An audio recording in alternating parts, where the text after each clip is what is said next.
Differentiate between prokaryotic and eukaryotic cell. Most important topic है students इस chapter का। इस चैप्टर में ये सवाल बहुत दफ़ा एनुअल एग्जाम्स में आ चुका है कि प्रोकैरियोटिक यूकैरियोटिक सेल का डिफरेंस बताएं।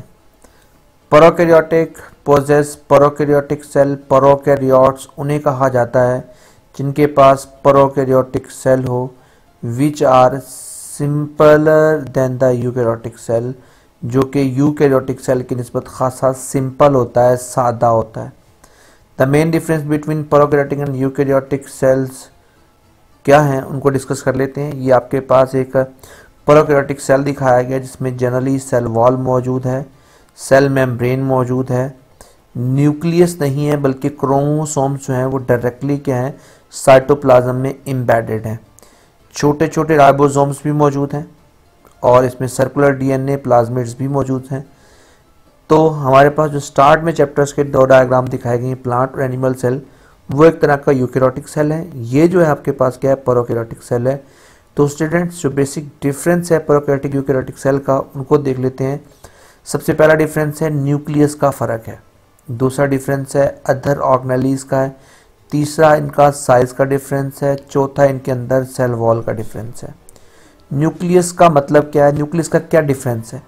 Eukaryotic cell have prominent nucleus, इसका मतलब ये है कि उनके अंदर जो कुछ भी होता है या डीएनए वगैरह होता है, डीएनए बाउंड किया जाता है न्यूक्लियर इन्वेलप से। अगर डीएनए को आप किसी इन्वेलप में बंद कर देंगे दैट इज कॉल्ड न्यूक्लियस। जबकि प्रोकैरियोटिक में जो डीएनए होता है वो बंद नहीं होता है, या हम कह देते हैं कि प्रोकैरियोटिक ऐसे सेल जिनमें प्रोमिनेंट न्यूक्लियस मौजूद नहीं होता। तो स्टूडेंट याद रखिएगा ऐसे तमाम सेल जिनके अंदर प्रोमिनेंट न्यूक्लियस मौजूद होता है वो यूकैरियोटिक सेल, जिनमें प्रोमिनेंट जो न्यूक्लियस नहीं होता वो सारे के सारे क्या होते हैं प्रोकैरियोटिक सेल। प्रो का मतलब होता है बिफोर, विद आउट। कैरियोटिक का मतलब क्या होता है न्यूक्लियस, और यू का मतलब होता है विद इन। कैरियो का मतलब न्यूक्लियस। ऐसे सेल जिनमें न्यूक्लियस होता है, जिनमें न्यूक्लियस नहीं होता।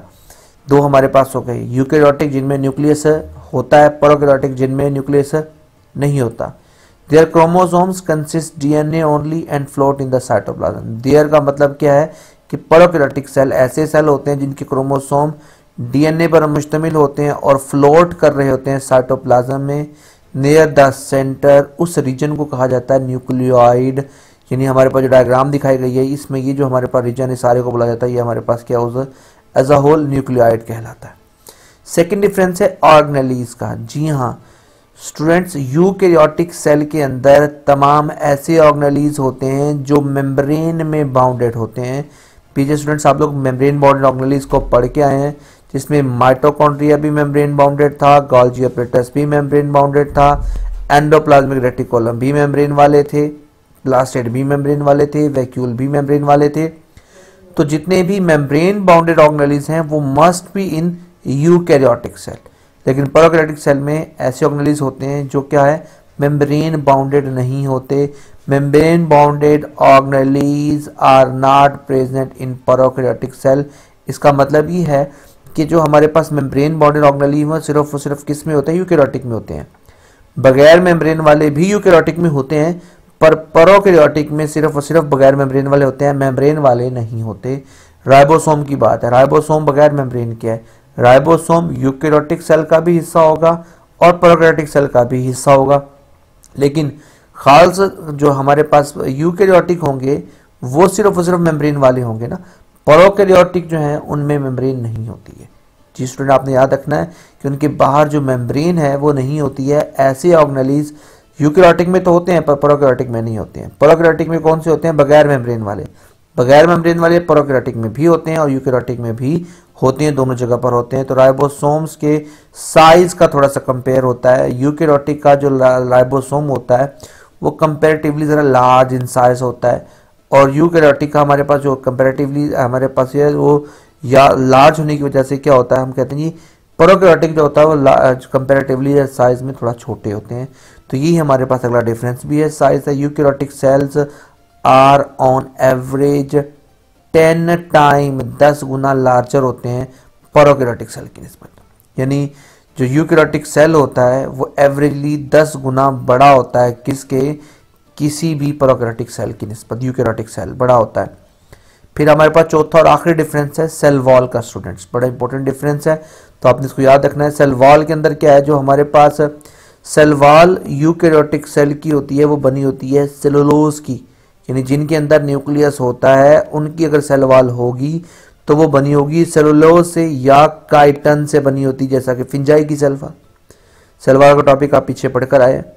All prokaryotic cell have cell wall, ठीक है जी। प्रोकैरियोटिक के पास जो सेल वॉल होती है वो ना तो सेलुलोज की होती है ना काइटन की होती है, बल्कि किसकी होती है, पेप्टाइडोग्लाइकन की। आपने पढ़ा था पॉलीमर ऑफ अमाइनो एसिड्स और शुगर के बने होते हैं, इन्हें हम कहते हैं हमारे पास क्या है, पेप्टाइडोग्लाइकन की बनी हुई सेल वॉल होती है। तो जितने भी प्रोकैरियोटिक होते हैं इनकी सेल वॉल पेप्टाइडोग्लाइकन की होती है। यूकैरियोटिक की जो सेल वॉल होती है किसकी बनी होती है जी, काइटन की या सेलुलोज की बनी होती है जी। स्टूडेंट्स ये आपके पास क्या है, प्रोकैरियोटिक यूकैरियोटिक का डिफरेंस है, मोस्ट इंपॉर्टेंट टॉपिक है इस चैप्टर में, अक्सर लॉन्ग क्वेश्चन में आ जाता है। तो स्टूडेंट्स आपने इसको अच्छी तरह से याद करना है और इंशाल्लाह नेक्स्ट लेक्चर में हम लोग मिलते हैं। तब तक के लिए अल्लाह हाफिज़।